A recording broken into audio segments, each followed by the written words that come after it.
महाराष्ट्र और झारखंड में विधानसभा चुनाव हो रहे हैं तो उत्तर प्रदेश में भी 9 सीटों पर उपचुनाव के लिए वोटिंग होनी है और इसके लिए भी सभी दलों ने ताकत झोंक दी है। समाजवादी पार्टी अपने दफ्तर पर पोस्टर बदल रही है तो सीएम योगी खुद अलग अलग विधानसभा क्षेत्रों में जाकर शुक्रवार से जनसभा करेंगे।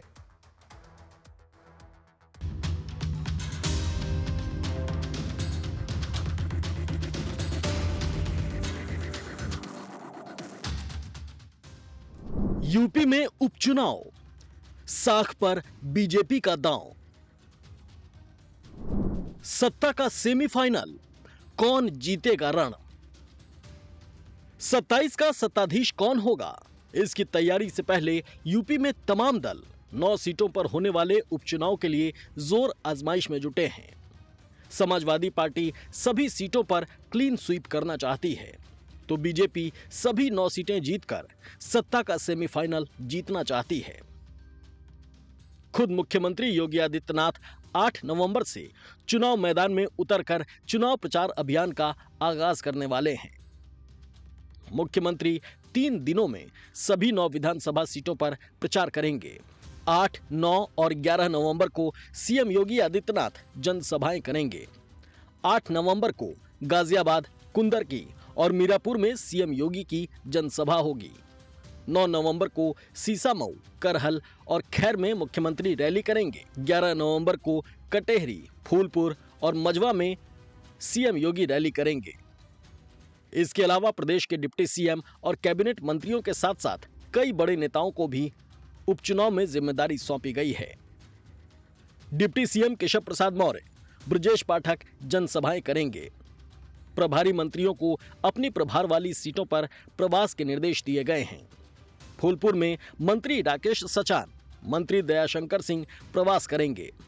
कटेहरी में स्वतंत्र देव सिंह, संजय निषाद, दयाशंकर मिश्र प्रचार करेंगे। कुंदरकी में जेपीएस राठौर, जसवंत सैनी, गुलाब देवी प्रचार करेंगी। गाजियाबाद में सुनील शर्मा, ब्रजेश सिंह और कपिल देव अग्रवाल चुनाव प्रचार करेंगे। खैर सीट पर मंत्री लक्ष्मी नारायण सिंह चुनाव प्रचार करेंगे। करहल में जयवीर सिंह, योगेंद्र उपाध्याय, अजीत पाल चुनाव प्रचार संभालेंगे। सीसामऊ में मंत्री सुरेश खन्ना और नितिन अग्रवाल प्रवास करेंगे। सीसामऊ में अल्पसंख्यक मोर्चा के पदाधिकारियों की भी तैनाती की जाएगी। मझवा में अनिल राजभर, आशीष पटेल, रविंद्र जायसवाल चुनाव प्रचार की कमान संभालेंगे। मीरापुर में मंत्री अनिल कुमार, सोमेंद्र तोमर, केपी मलिक चुनाव प्रचार करेंगे। उत्तर प्रदेश की 9 विधानसभा सीटों पर हो रहे उपचुनाव के प्रचार के लिए सभी राजनीतिक दलों ने ताकत झोंकना शुरू कर दिया है। समाजवादी पार्टी, बहुजन समाज पार्टी व भारतीय जनता पार्टी के स्तर पर, स्थानीय स्तर पर तमाम बड़े नेताओं ने डेरा डाल लिया है। वहीं अब उत्तर प्रदेश के मुख्यमंत्री योगी आदित्यनाथ की तरफ से भी चुनावी जनसभाओं का आगाज 8 नवंबर से शुरू होगा। उपचुनाव के लिए बीजेपी की तैयारी पूरी है तो समाजवादी पार्टी ने भी अपनी रणनीति बना रखी है। पार्टी अध्यक्ष अखिलेश यादव मैनपुरी की करहल विधानसभा सीट से चुनाव प्रचार का आगाज करेंगे, जबकि बीएसपी की ओर से भी चुनावी कार्यक्रमों को अंतिम रूप दिया जा रहा है। सभी राजनीतिक दलों की कोशिश है कि उपचुनाव में ज्यादा से ज्यादा सीटें जीतकर 2017 के विधानसभा चुनाव के लिए बड़ा सियासी संदेश दिया जा सके। भारतीय जनता पार्टी ने उत्तर प्रदेश के उपचुनाव को लेकर बहुत पहले से अपनी तैयारियों को गति दे दी है और अभी वर्तमान में उत्तर प्रदेश के भारतीय जनता पार्टी के प्रदेश अध्यक्छ भी और महामंत्री संगठन भी सारे के सारे उपचुनाव के क्षेत्रों में बूथ प्रमुखों के साथ अपनी बैठकों को संपन्न कर चुके हैं।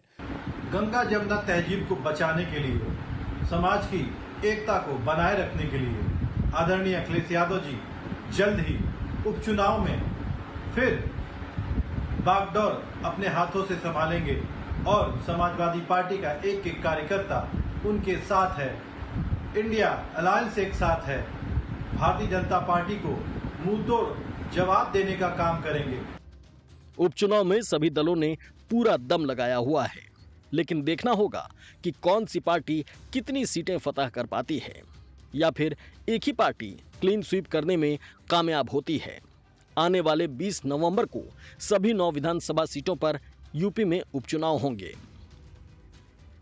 लाइव टाइम्स के लिए लखनऊ से धीरज त्रिपाठी की रिपोर्ट।